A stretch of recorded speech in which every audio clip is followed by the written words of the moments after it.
Tere, head vaatajad, kuulajad jälgima saadet Julgeolek täna.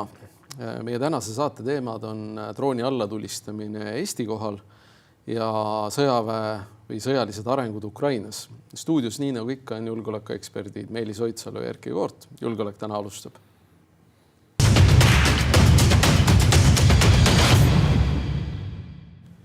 Nii, droon lasti alla. Sellest räägime pikemalt. Kas sul on ka pohmell eilsest pidutsemisest? Drooni pidutsemisest? Tundus, et oli nagu joovastus ja kergendus. Ma ei teadnud jah, et mul pidi pohmell olema. Aga ma töötan selle nimel. Rõõmupohmell. Rõõmupohmell, ja. Ma ütlen niimoodi, et mulle väga meeldis,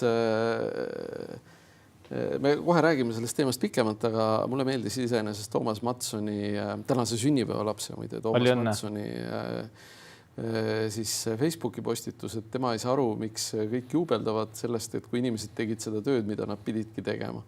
Et see on tõepoolest nii, et seal väiksed erisused küll on, millest me ka saates räägime, väiksed positiivsed arengud ka sealhulgas, väiksed asjad, mida kaasa võtta, aga tõepoolest, et üks osa sellest, ütleme, et oligi see, mida me ootame, et see, milleks me neid Eesti kaitseks asju teeme, relvi ostame ja liitlasi siin hoiame.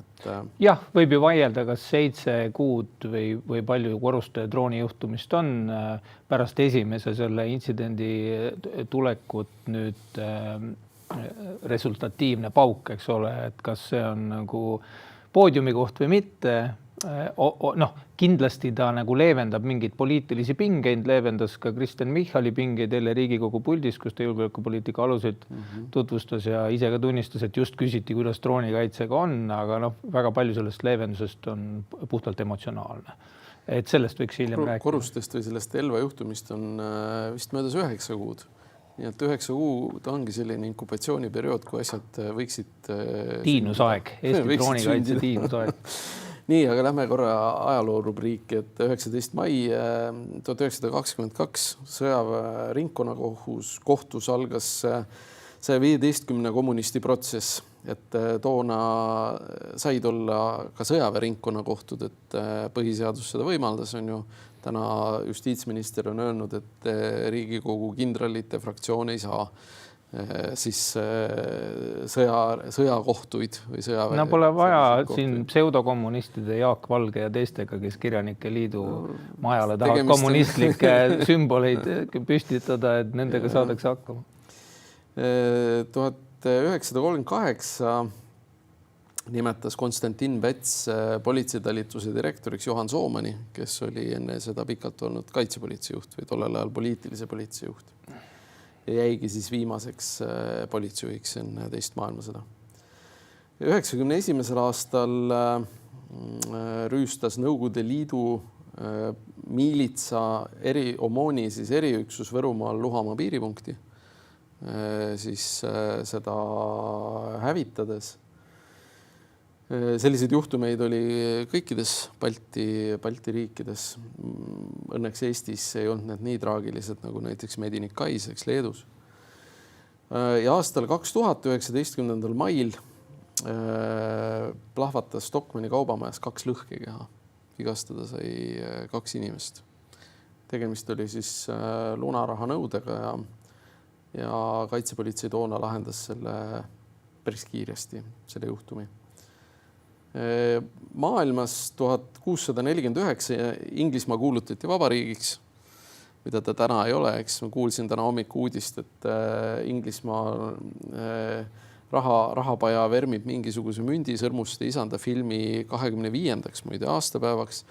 Ja siis ühel pool on seal see kiri sõrmuses, et üks leiab nad üles, üks toob nad kokku pimeduses üles või mis iganes salmik oli ja teisel pool on siis kuninga portree. Mina seda münti ei teeks. Ka Ühendriikide kaitsepoliitikas on palju maagilist mõtlemist täna, eks ole, ressurssidega tagamata sellist ambitsiooni, et mõnes mõttes sümptomaatiline. Ja aastal 2025 toimus 3. Trumpi kõne Putinile rahuvahenduse osas, mis tänaseni kuhugi viinud ei ole, nagu me teame. 20. mail 1920 loodi sõjaministri päevakäsuga jalaväe kool, mida siis peetakse ka lahingukooli sünnipäevaks, mis täna on Kaitseväe Akadeemia koosseisus. 1937 valiti Aleksander Jaager tagasi Laura vallavanemaks. Kas tead, kus Laura vald asus?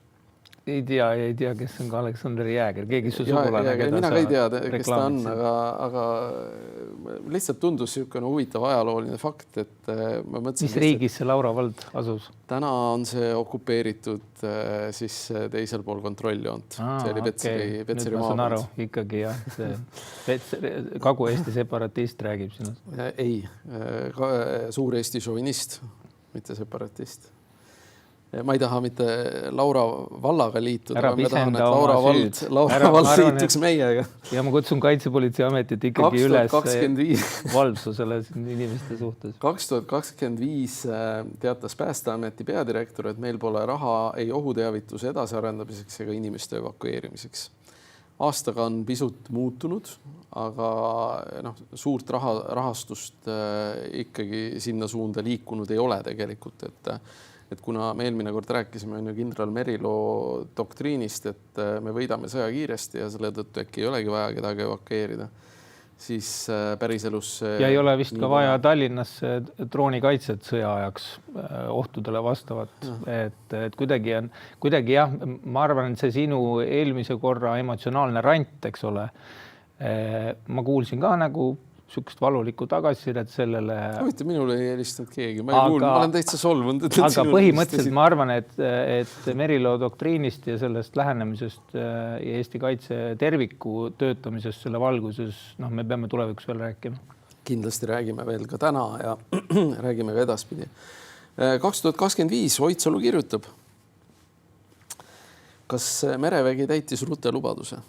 Mäletad seda artiklit? Jaa, see oli tanker Jaguari kinnipidamine ja tõesti see tundub juba ajaloolise ajana. See tundub palju kaugemal. Et üsna hiljuti oli meil siin terve varilaevade armaada sitsis Eesti majandusvööndis, majandusmeres, ootas võimalus siis Ust-Luga maha pommitatud, eks ole, sadamast midagi peale saada.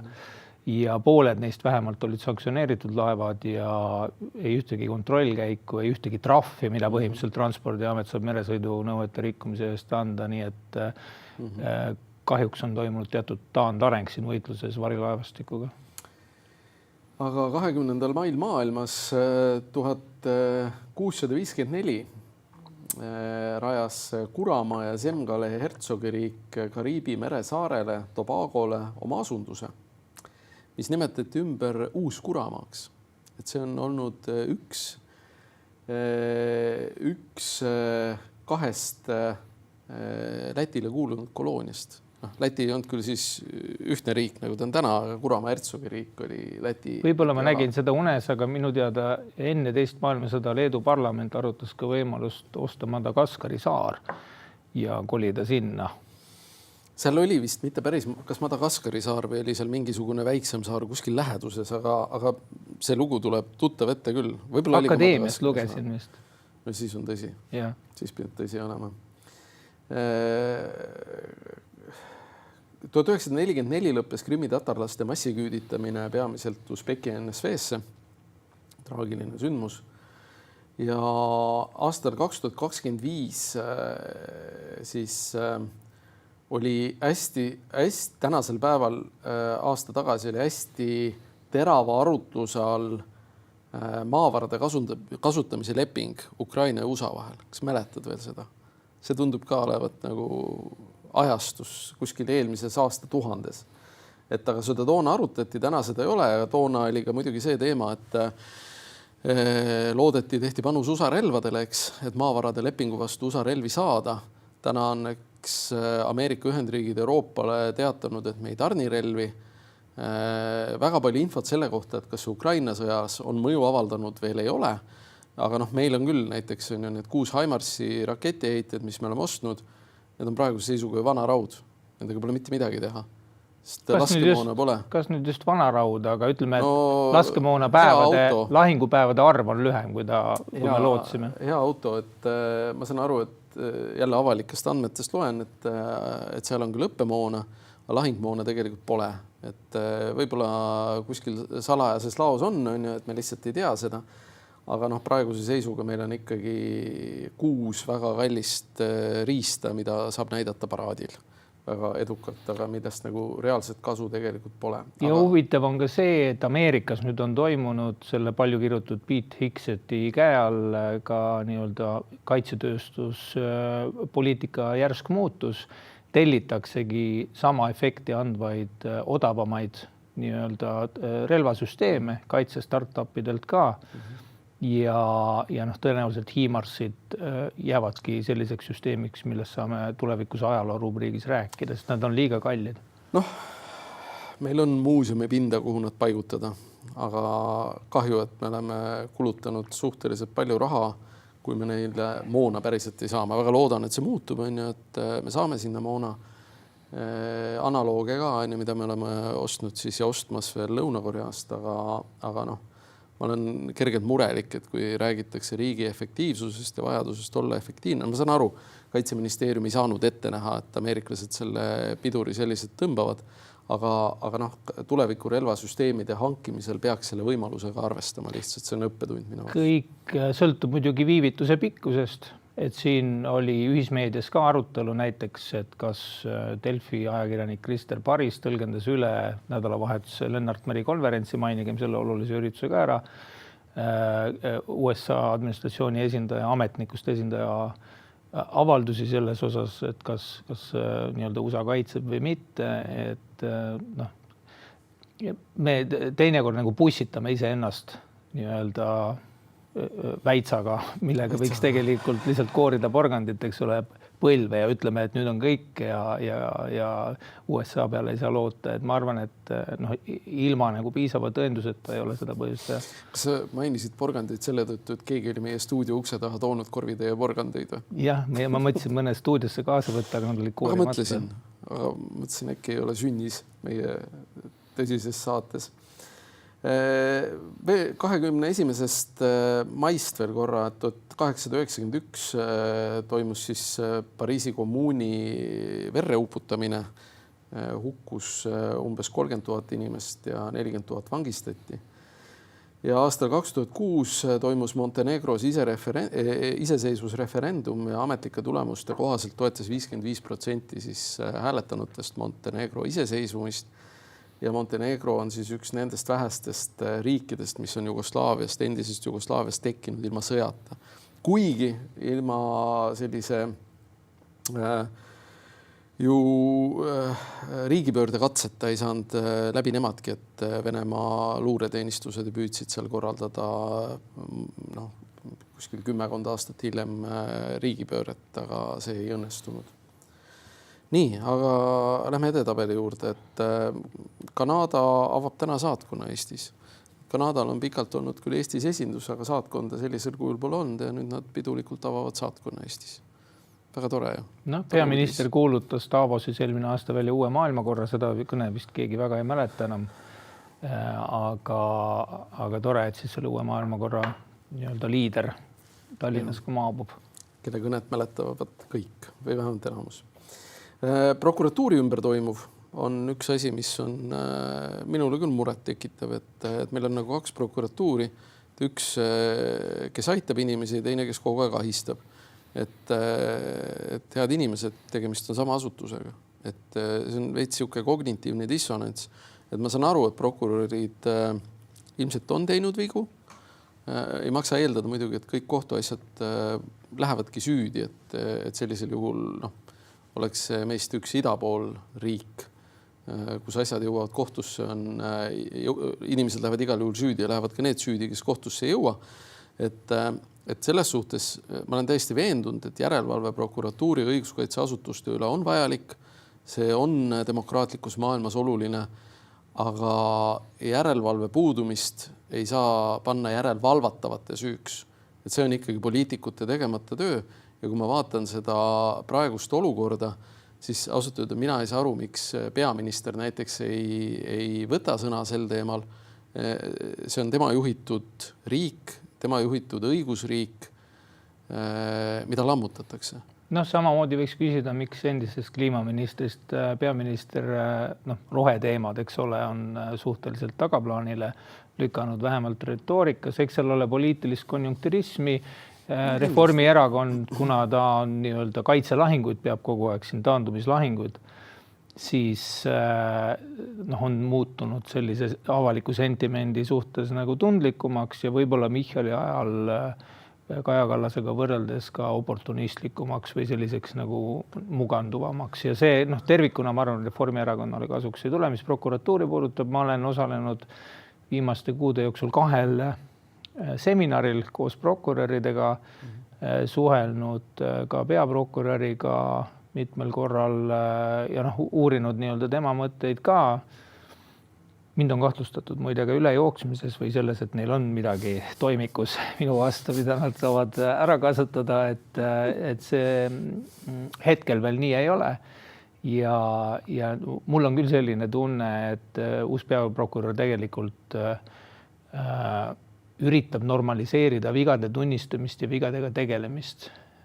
See, et nii-öelda tsiviilkontrolli pool on kiiresti nagu sentimenti vajunud siin revanšistlikku, viitab, ma arvan, ka osaliselt sellele, et mingid nii-öelda usalduskriisid on jäänud varem nagu haldamata eelmise peaprokuröri ajal, et Astrid asi on need pärinud, aga teiseks viitab ka sellele, et tegelikult rutiinset parlamentaarset kontrolli ei ole piisavat sellist, mis nagu ei väljenduks ainult sellistes nagu sporaadilistes nagu vihakampaaniates, eks ole, prokuratuuri ja julgeolekuasutuste vastu. Et see iseenesest ei ole nagu terve. Ja ma arvan ka, et see ei ole terve ja selleks, et ka telefonikelmid on ju, mille all tegelikult Eesti inimesed ägavad. Et iga päevaselt on ju, et siin oli just Kunstnike liidu on ju juhtum, et väga karm lugu, et ja neid juhtumeid on kahjuks küll ja veel. Ja need ainult süvenevad ja selles olukorras öelda, et politsei peaks tegema mingite teiste vahenditega tööd, politsei läheb patrullimise käigus, püüab ära tuvastada, kes on rahamuul ja selle sealt kaudu nagu kinni joostava. Ei ole sellist asja, et selles suhtes jäägem nagu ikkagi tervemõistuslikuks, et inimestele ei ole kirjutatud pätt otsa, et tõesti on ju Tsaari Venemaal kunagi tabatud ja süüdimõistetud varastele tätoveeriti sunniviisiliselt otsa, et varas, et inimesed tunneks ära, kui ta nende külla ilmub. Täna seda ei tehta ja mis seal salata, nii nagu mul kunagi üks kunagine politseinikust kolleeg ütles, et kui ta esimene kord käis Patarei vanglas, väga kole koht omal ajal, aga minu karjäär algas ka siis, kui see oli veel kasutusel. Ütles, et tead, et kõige ausamate nägudega inimesed vanglas istuvad kelmuste eest. Ja see on jätkuvalt niimoodi. Et selles suhtes sul peab olema aus nägu, kui sa Kunstnike Liidu raamatupidajale, kes peaks olema ka finantsturvalisuse osas algõppe läbinud, suudad müüa mingit salapolitsei operatsiooni müüti Eesti Vabariigis. Et naljakalt manipuleeritavad oleme ikkagi veel. Lähme edasi. Iraani arengud. Areng on see, et suurt arenguid ei ole. Et Trump esitas ultimaatumi ja lükkus ultimaatumi edasi. Et tegelikult suurt muutust täna ei ole. Pilt läheb Trumpi jaoks üha halvemaks, sest vahevalimised lähenevad ja üha enam prognoositakse, et demokraadid võtavad üle kongressi. Ja see tähendab väga paljude asjade toppama jäämist, kaasa arvatud kaitsekulude kasvu, et administratsioon tahab seal ligi $500 biljonit kaitsekuludesse juurde lükata. Ma liialdan kuskil 350 miljardit vist. Lisaks juba üle triljonilisele taotlusele, mis Pentagonil on, see jääb pärast vahevalimisi see menetlus ja tõenäoliselt kukub läbi, sellepärast, et Trump seda tahab. Nii et sellel on ka nagu pikemad julgeolekulised mõjud sellel Iraani sõjal USA strateegilisele sõjalisele arengule ka. Ja huvitav muidugi Iraani sõja juures ka see, et nii Trump kui Putin käisid Hiinas, Putin on praegugi Hiinas, käisid siis Hiina jutumärkides keisril Xiil külas ja üks siis tahtis rääkida Iraani sõja lõpetamisest ja teine Ukraina sõja lõpetamisest. Et selles suhtes on päris veider, kuidas kaks omaaegset külma sõja aegset suurjõudu on tänaseks Hiinale kaardid kätte mänginud. Hiina on tõusnud nagu mõnes mõttes võtmerollis olevaks, kelle võimuses on Iraani sõja kulgu muuta ja ka Ukraina sõja kulgu muuta. Et Hiinast on saanud maailma juhtriik, kelle juures, keisri juures käivad siis valitsejad palumas. Kas ta just faktiliselt on saanud, aga see optika, mida Xi ka taotles ka Putini kutsumisega kohe pärast Trumpi, oli muuhulgas see, et USA üritus Putinit Hiinast kuidagi nii-öelda eemal hoida, et see on määratud luhtuma.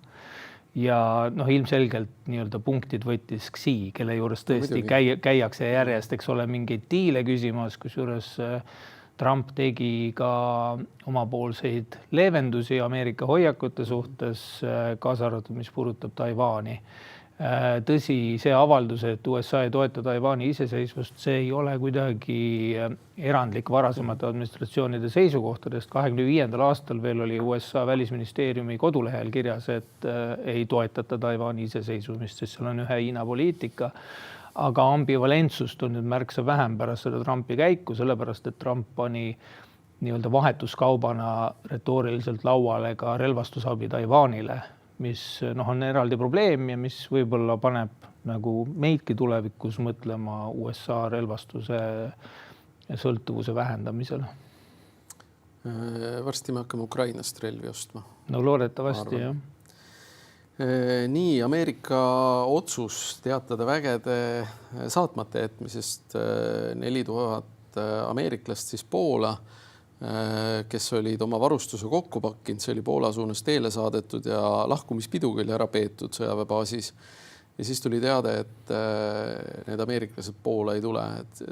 Ka natuke segane, et Hexet teatas, et tegemist on rotatsiooni justkui ajatamisega, mitte otsusega neid Poola mitte tuua. Aga tegelikult kuhu nad siis lähevad või mida nad teevad, lähevad nad Lähis-Itta, eks seal julgestama midagi. Selle kohta nagu liiga palju infot pole. Protsentuaalselt see on alla 10% Ameerika Euroopa nii-öelda väekontingendist, et väga suurt muutust see endast ei kujuta. Küsimus on, kas see trend jätkub ja kas sedasi väikeste lõikudena nii-öelda igas poolaastas viiakse üks brigaad minema või mitte. Et elame-näeme, kumbagi versiooni praegu välistada ei saa. See on kehv sõnum taaskord Venemaa suunal, et Ameerika selliste hoiakute suhtes natukene sõnumeid annab. Teiselt poolt seesama Saksamaalt vägede väljaviimine, 5000 ameeriklase väljaviimine. Mina ütleks, et Saksamaal läheb sellest perspektiivis ainult paremaks, sellepärast, et nad peavad ise rohkem tegema selleks, et kaitset tugevdada.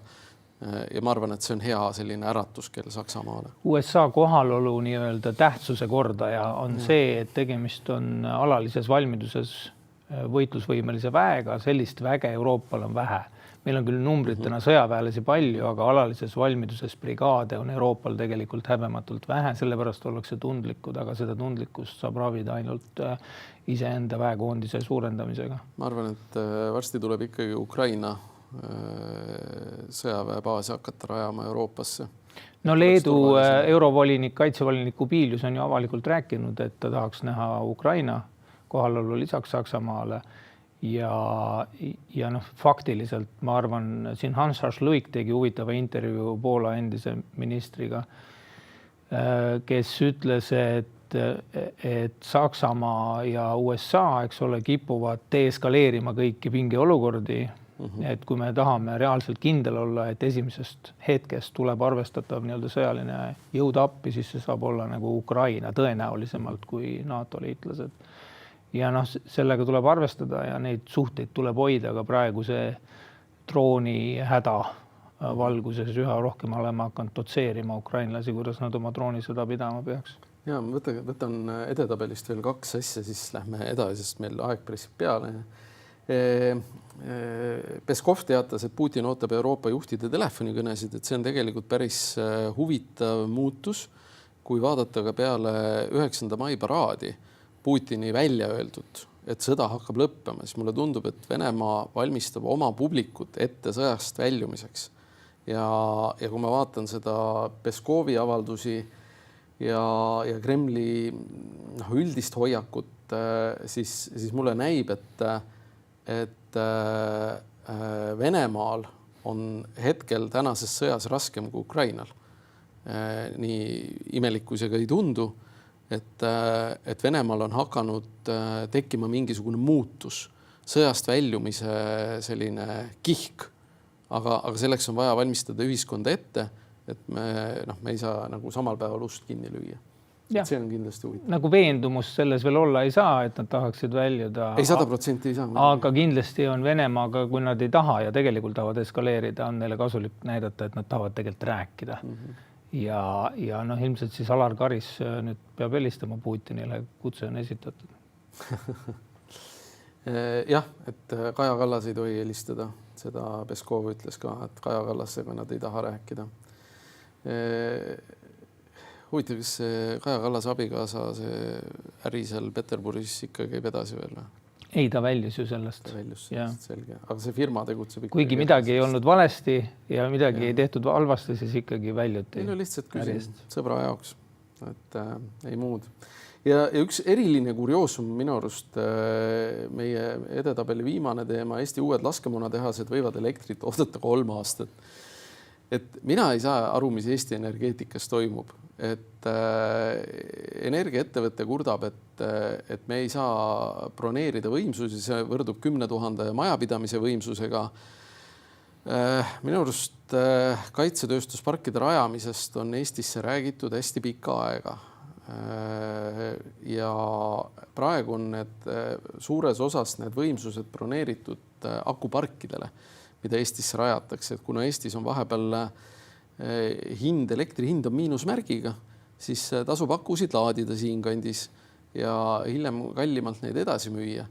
Aga see, et meil on mürsutootmisega probleem, mina ei saa aru, mis Eesti energeetikas toimub, et kaitsetööstuspargile öelda, et see oli 1095 päeva peate ootama, palju õnne. Äkki on kasulikum mõni elektrijaam ehitada siis kohe sinna pargi kõrvale, et äkki saab kiiremini valmis kui 2 aastaga. See ei ole esimene kord, kus taastuvenergeetika ehk energiajulgeoleku ja sõjalise julgeoleku suusad risti lähevad, eks ole. Meil oli siin see Aidu case ja tuuleparkide ehitamise küsimus. Nüüd muide Sõnajalg soovib sinna ehitada tuulikuid, mille kohta ma ennustan, et nad ei saa nii-öelda kooskõlastust, kui just see kokkulepe ei olnud, mille Pevkur tegi, või oli see Laanet, ma ei mäleta, kumb see tegi selle Sõnajalgadega, kui ta ei olnud nii rumalalt kirjutatud, et nad võivad sinna ükskõik milliseid tuulikuid ehitada, et sellest pargi suurusest loeb üsna palju. Et nüüd on sarnane olukord. Ilmselt ei ole riigil hoobasid, et sekkuda Elektrilevi võtta asja positiivselt. Mida rohkem on tuulikuid, seda tõenäolisem on, et Eestis eksinud droon tabab tuulikut, mitte mingisugust Auvere korstna juhtum, eks mainin lihtsalt. Aga minu jaoks on Eesti energeetikas on ikkagi midagi väga valesti. See on väga veider. Ma ei tea, kas nad kõik õpivad lilleseada kursustel või kus kohas või osad nendest juhtidest. Aga see on nagu täiesti arusaamatu asi, mis toimub Eesti energeetikas, et ma nagu jälgin seda ja ma tõesti ei mõista. Ja kui räägitakse nagu juhtide isiklikest vastutusest, siis minu arust ükski energeetikajuht küll isiklikult millegi eest vastutanud ei ole. Et võib-olla neil on omaniku ootused sõnastatud, eks ole. Küsimus on pigem tellija. Omanik Jürgen Ligi või kes seal parasjaga omanik on, saab sõnastada ringi selle ootuse. Aga muidugi Jürgen Ligi ütles ka hiljuti välja, et võib-olla neid lõhkeainetehast ei tulegi, nüüd võib-olla polegi seda elektrit sinna vaja. Seda ma olen pigem nagu Pevkuriga nõussin, et ärme ole pessimistlikud veel, sest et lõhkeaine nõudlus on tohutult kasvanud. Et küsimus on, kas tehnoloogia ja alusmaterjal on piisavalt väärtuslik. Me oleme lihtsalt 5 aastat rääkinud, et lõhkeaine ja mürsutehast on vaja. Nüüd on 5 aastat ümber saanud ja nüüd on siis terendab 8-aastane selline periood. See on veider. Aga lähme meie saate esimese teema juurde.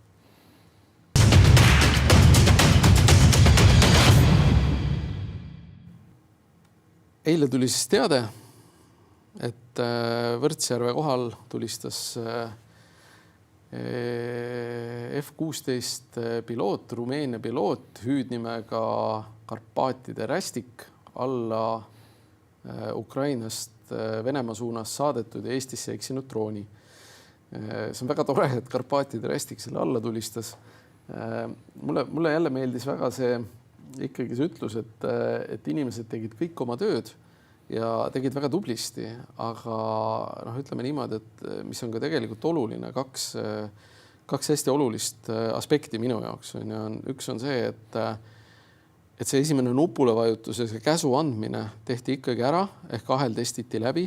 Ja teine asi, mis ma infost välja lugesin, oli see, et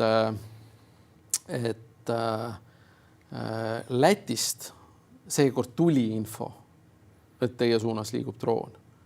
Et ma ei tea, kas see tuli üle Läti või sisenes Venemaa kohalt Eestisse, selle kohta infot ei olnud. Aga seekord on ju seesama Koruste juhtum või see Elva juhtum 9 kuud tagasi oli see olukord, kus me Lätist infot ei saanud. Ja tegelikult minu arvates lätlased ei ole selle pärast veel piisavalt kannatanud. et mis kuradi liitlased, vabandust väljenduse pärast. Aga seekord info liikus, vähemalt ametlikult, avalikult on seda kinnitatud ja see on väga hea areng. Kuigi see on baashügieen tegelikult, aga kahjuks on... See on kolmas kord, kui on pärast 22 aastat NATO hävitaja tulistanud drooni, ükskõik kas siis Ukraina või Vene oma, Poola oma, mäletame eelmisest sügisest ajast paljud ärevile, seal muide ka hävitaja rakett. Poola hävitaja rakett lendas elumajja, nii et see madalatel kõrgustel raketiga hävitajaga droonide jahtimine on ikkagi ka tsiviilelanikkonnale ohtlik tegevus. Mulle meeldis Postimehe reporteri nagu nõudlikkus eile ka, kui ta kaitseministrilt Pevkurilt küsis selle kohta, kas oli ikkagi piisavalt ohutu, kas oli piisavalt läbimõeldud. Rakett väidetavalt või see droon kukkus väidetavalt 30 meetrit lähimast elumajast, mis ei ole väga muidugi. Ja Türgi on samamoodi Musta mere kohal ühe drooni alla lasknud nii-öelda ohutuse mõttes. Et jah, ma olen nagu nõus mõnes mõttes või ma ei ole nagu pahane inimeste peale, kes kergendunult ohkavad. Nüüd näed, me ikkagi midagi teeme ära. Küsimus on selles, et nagu Eesti noortespordi ja lastespordi kohta on öelnud, et kõigile antakse kogu aeg karikaid. Et riigikaitsesse on hästi palju sellist karikate lunimist.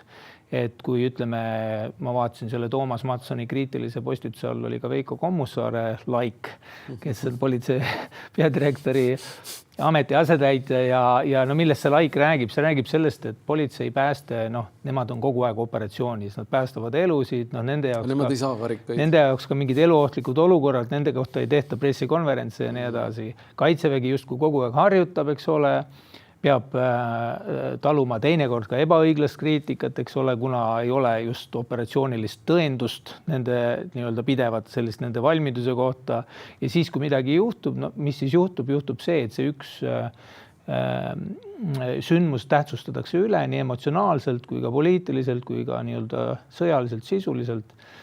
Ja jääb ikkagi küsimata, mis on selle nagu olukorra raamistus. Et raamistus on, mida tuleks tegelikult vaadata, on kuidas NATO üldse oma heidutust on nii oma õhuruumis kui ka siis nendes aruteludes, kus on räägitud, näiteks Poola on nõudnud, et laseme Ukraina kohal mõned droonid alla, Vene droonid, eks ole, on raaminud ja see on ikkagi väga tagasihoidlik. Kahjuks Auvere juhtumi järel ka meie Kaitseväe juht tõmbas justkui nagu mingi puhvertsooni piirile, ütles, et seal on liiga nagu ohtlik mingeid asju tõrjuda. Et me tõmbame nagu seda enesekaitse tekki selle argliku heidutushoiatusega. NATO on tõmmanud tegelikult idapiirist natukene tagasi, vähemalt õhus. Et Võrtsjärve ei ole sama, mis Peipsi, eks ole, ja on küsitav, kas Peipsi kohal toimuks selline lask või oleks see nagu ülemäärane eskalatsioon ja kolmanda maailmasõja, eks ole, vallandamise paatos saadaks võib-olla seda, et loomulikult riskantne lask, kallis lask, see rumeenlaste F-16 standardvarustuses on tal 2 raketitüüpi, üks on Sidewinder, lühima rakett, mis maksab 1 000 000 eurot ja kallim on Amram rakett, mis laseb kaugemale ja maksab seal 2-3 miljonit. et noh, kuna pardakahurist ei olnud juttu pressiteadete, siis oletagem, et seda odavamat ehk 1 miljoni eurost raketti kasutati. Et see kindlasti ei ole nagu jätkusuutlik lahendus, see on asi, mida nagu rahuajal saab teha, eks ole, episoodiliselt ohtude vastu endale lubada, aga noh, mida tuleks küsida ja mille taha ka Michal, eks ole, kes eile julgeolekupoliitika aluseid tutvustas, peaks ikkagi mõtlema ja küsima on see, et kuidas meil sõjaaja tegelik suutlikkus on, vaadates, mis toimub Vene õhusõjas, kus on 4-kordistunud õhusõja intensiivsus aastaga just droonide nagu võrdes. Et meie 10-aastane arengukava on nagu teises reaalsuses kirjutatud ja seda reaalsust, nii palju kui ma olen uurinud, ei ole kohendatud ega kohendata ka nüüd riigikaitse arengukavas. Ei avalda. Muidu meil tuleb uuesti prokuratuuriga. Keegi ei ole mulle kahjuks avaldanud riigisaladust ja mina seda ei avalikusta ka, aga noh, lihtsalt kui aritmeetikat vaadata, siis noh, loogiliselt tuletades sõjamatemaatiliselt, eks ole, et meil ei ole tegelikult piisavalt valmidust ka 10 aasta pärast ja see on see probleem, millest tuleks rääkida. Lisaks sellele, et anname karikaid, eks ole, 5. katsel ühe drooni tabamise eest, mis on oluline, mis annab indikatsiooni, eks ole, et ka NATOs on see mingid ajukrambid nagu võib-olla leevenemas, aga noh, Võrtsjärve kohal Ukraina drooni allatulistamine, see on kahtlemata edasiminek võrreldes 10 aasta taguse juhtumiga, kus NATO hävitajad tulistas teist NATO hävitajat, aga sealt edasi peaks nüüd näitama ka sellist valmidust, et iga sentimeeter loeb ka õhuruumis ja et me oleme valmis ka Venest lähtuvaid ohte, mis on nii-öelda Vene kirjadega droonid, neid tõrjuma terve NATO ulatuses, et see on see probleem, millest tuleks rääkida, mitte juubeldada Võrtsjärve kohal alla lastud drooni üle. Ja alati ei ole Võrtsjärve võtta, mille kohal tulistada. Et kui me meenutame täpselt ja alati nagu ka Pevkur ütles ja õigesti ütles, et see on ohtlik tegevus, alla tulistamine elurajoonide lähedal ka. Et see ei pruukinud olla kuigi ohutu laska. Aga ma mõtlen lihtsalt selle peale, et ka varasemalt on olnud juhtumeid, kus ka näiteks Pärnumaa on saanud drooniohu hoiatuse. Pärnumaa teatavasti idapiirilt vaadates asub Võrtsjärve taga, et võib-olla ka seal oleks olnud Võrtsjärv võtta, aga seda toona ei kasutatud, mis iganes see põhjus oli. Aga ma arvan ka see, et iseenesest on seda ahelat, mis pidi töötama, on testitud. See on iseenesest hea, et keegi viga ei saanud.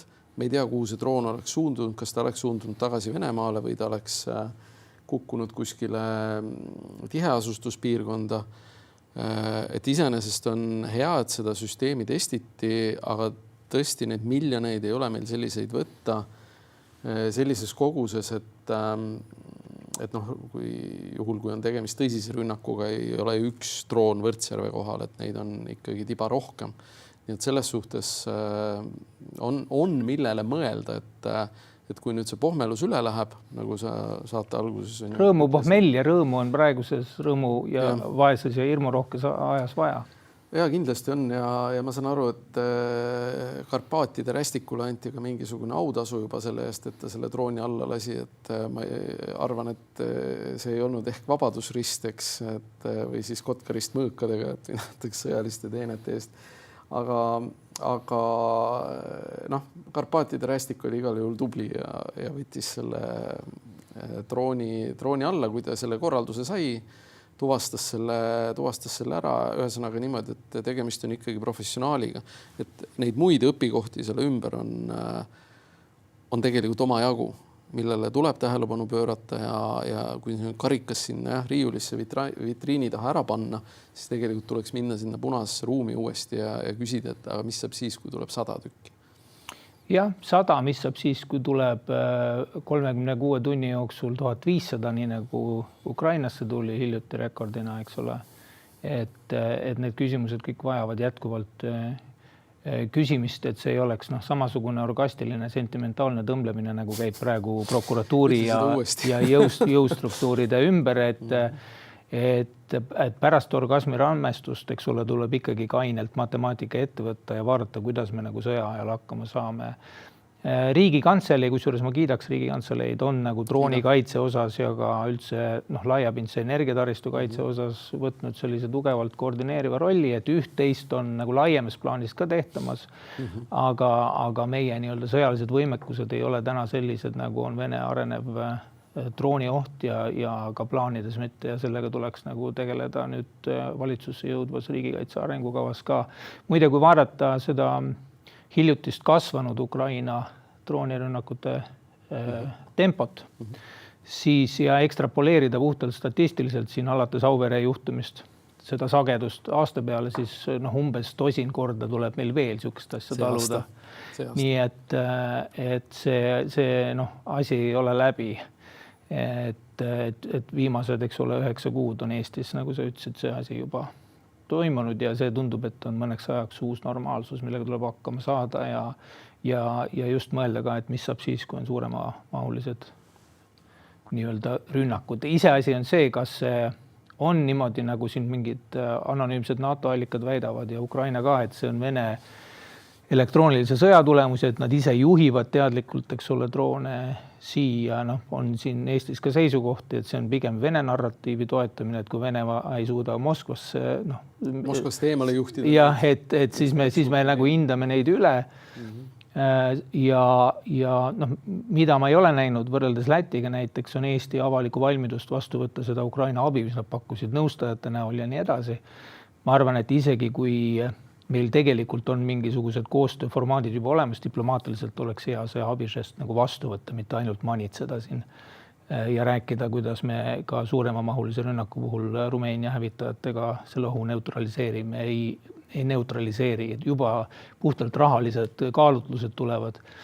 Et kui siin Rumeenia hävitaja piloot kulutaks ära 10 raketti või see nii-öelda hävitajate formeering, kes siin Leedus baseerub, siis auhinda ei anta, siis küsitakse, kui see 10 miljonit eurot panid. Põhimõtteliselt me võime ju need kasutud Haimarsid maha müüa nendele, kellel on rakette ja selle raha eest siis...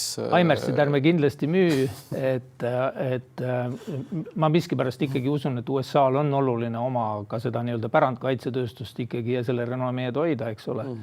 Et küll need raketika tulevad. Aga tervikuna me peame ise minema ka odavamate lahenduste peale, et me ei saa rääkida seda juttu, seda kihilise õhukaitse nagu meemistunud nagu juttu, kuidas meil on keskmaa õhutõrje ja siis õlalt lastavad lennuki vastased raketid, millega me tõrjume siin vajadusel droone ka, et see ei ole jätkusuutlik jutt. Me lihtsalt tulistame esimese päevaga ennast vaeseks ja lennukite vastu pole midagi kasutada. Seda me ei tahaks teha. Võtame teise teema ka.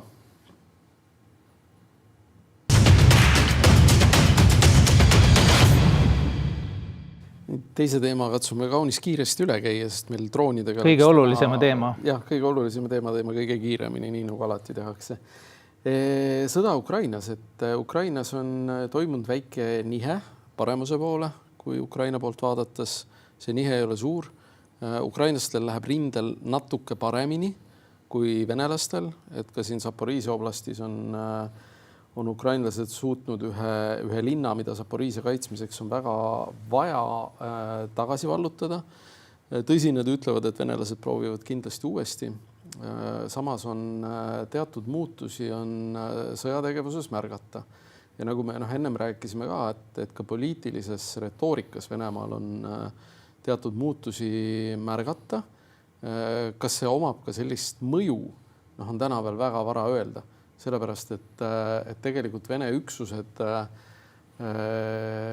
ilmselt sõdiksid ka mõnes kohas edasi inertsist, isegi kui nad saaks kusagilt korralduse, et ärge praegu nagu edasi sõdige. Õhusõda on ilmselgelt intensiivistunud mõlemalt poolt. Juba rääkisin Vene rekordilisest suurest droonisahmakast, mis Ukrainat tabas ja rakette lisati sinna ka juurde. Kõigepealt nii-öelda küllastati õhukaitse ära odavate droonidega ja siis lasti nii-öelda kallimaid rakette, et need siis läbi pääseks kindlamalt.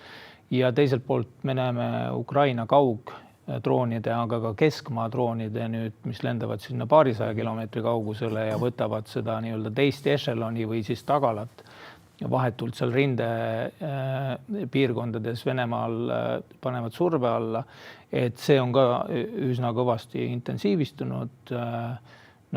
Maadomeenis, eks ole, Venemaa on hakanud jälle suruma kirdes seal Harkivi kandis, Slovjanski, eks ole, survestamine käib. Mere peal on näha mingisuguseid ka drooniavantüüre ka Venemaa poolt. Venemaa on rünnanud Mustal merel ka tsiviillaevu õhudroonidega. Meredroone seal vist väga näha veel ei ole olnud, millest on räägitud, et nad arendavad. Meredroonid ikka õnneks ainult veel. Et tervikuna mingit nagu vaibumise märki seal ei ole. Et surutakse edasi ja ühe lollima ja massilisema järjekindlusega kahjuks. Ja samal ajal, mida Ukraina üritab teha, oma mobilisatsioonisüsteemi reformida, võeti uued seadused vastu, mis meie jaoks kõlavad nagu jaburalt. Sellel aspektil tasuks nagu peatuda korraks. Eesti on harjunud ja ka teised lääneriigid, NATO riigid on harjunud sellega, et meil käib ikkagi suht lühiajalistes rotatsioonides sõdimine. Et sul on nagu üksus on, ma ei tea, pool aastat kuni aasta rindel, siis tuleb puhkama, ennast täiendama ja nii edasi. Et sul on pidevalt nagu 3 üksuse rotatsioon. Üks valmistub, üks lahkformeerub ja üks on lahingus. Et Ukraina seda mudelit ei kasuta, neil on ikkagi inimesed aastaid olnud rindel seal. Ja see paneb ka meie nii-öelda selle mudeli eriti arvestades, et on risk sattuda, kui see otsustav võit ei saabu, eks ole, sõja alguses on risk sattuda ikkagi kurnamissõtta, et ka meie nagu kaitseväeteenistuse alused tuleks nagu ümber vaadata, kaasa arvatud võib-olla ka see, et palju me sõja ajal sõduritele maksame. Et Ukraina sõjapidamine nagu venelastel on ka kallis, sest nad tegelikult kasutavad üsna kallist nii-öelda palgatööjõudu sõdimisel, et nendest Ukraina mobilisatsiooni järelmitest tasub kirjutada, tasub arutada veel, et kuidas see meie enda arusaamu nagu sõja ja kaitseväe ülalpidamisest üldse mõjutada võiks. Ja kindlasti ja tasub korra mõelda ka selle peale, et kui seesama, mida sa mainisid, see õhutõrje küllastamine siis odavate droonidega, et kui meil on kaudtule löökide plaan HIMARS-itega, mida meil ei ole, siis kas meil on droonid, millega me küllastame ja kurname üle Venemaa õhutõrje, peale mida need HIMARS-id, mida meil hetkel ei ole, aga ma loodan, et väga saavad olema, siis hävitavad kaudlöökidega need sihtmärgid Venemaal. Et mina näiteks seda poolt ei ole üldse kuulnud mitte kusagil. Et kui me räägime ka sellest kindral Meriloo võidustrateegiast, et meil on plaan küll hävitada vastane tema enda pinnal, mis on väga tervitatav, see on suurepärane, aga jälle see, et millega me kurname üle siis Venemaa õhutõrje, et me natuke nagu mängime kabet iseendaga, et me teeme käike, eeldades, et vastane ei tee vastukäike. Et see on minu jaoks natuke veider ja see on minu jaoks natuke selline probleem meie julgeolekupoliitilises mõtlemises siiamaani.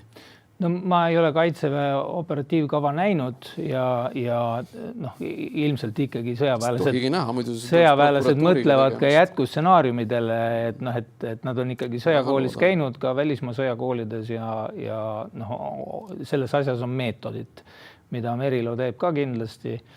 Eraldi küsimus on jah, et kui palju selle kaitseväe operatsioonialast välja jääva, eks ole, riigi kaitsmisega tegeletakse, et selleks, et näiteks kogu Baltikumi elektrivõrk täiesti tummaks pikemaks ajaks teha, tuleb rünnata umbes 40 sihtkohta ja lisaks võtta maha välisühendused, eks ole, et siis me oleme sõja alguses juba täiesti pimedas, et ainult passiivkaitsega seda asja ei lahenda, nii nagu ainult passiivkaitse lahendustega varjumisega ei lahenda ka nagu Tallinna droonikaitset ja muid asju, et neid nagu õppetunde justkui tuleb. Ma väga huviga vaatan üle ka Kevadtormi fotod selle aastased, eks ole, kus ma näen seal droonipuure soomukite peal ja nii edasi, et